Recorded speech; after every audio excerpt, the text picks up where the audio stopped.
মুখ্য সচিবের নির্দেশিকাতেই শেষ পর্যন্ত খুলল জট। শেষ জুনিয়র চিকিৎসকদের জিবি মিটিং। অবশেষে 11 দিনের মাথায় ধর্ণা প্রত্যাহার করতে চলেছেন জুনিয়র চিকিৎসকরা। শুক্রবারই উঠে যাচ্ছে ধর্ণা।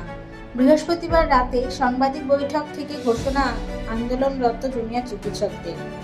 শুক্রবার স্বাস্থ্য ভবন থেকে সিজিও কমপ্লেক্স পর্যন্ত বিকেল 3টের সময় মিছিলের ডাকও দেওয়া হয়েছে। তারপরই উঠে যাবে ধর্ণা। শনিবার থেকে জরুরি পরিষেবায় যোগ দেবেন সকলে। একই সঙ্গে শুক্রবার থেকে চিকিৎসা শিবির শুরু হয়ে যাবে বন্যা কবলিত এলাকায়। তবে ধর্ণা মঞ্চ উঠলেও সারা রাজ্যের আন্দোলন জারি থাকবে বলে বারবার জানান আন্দোলনরত চিকিৎসকরা। স্পষ্ট বলেন, আংশিক জয়ের জন্য শনিবার থেকে আমরা কাজে যোগ দিচ্ছি।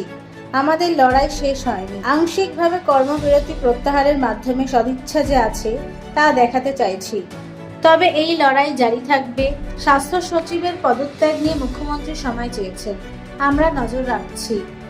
এখানেই না থেমে তারা আরও বলেন, সিবিআই এর কাছে আমাদের কণ্ঠস্বর পৌঁছে দেওয়ার জন্য আপনাদের সকলকে আহ্বান করছি।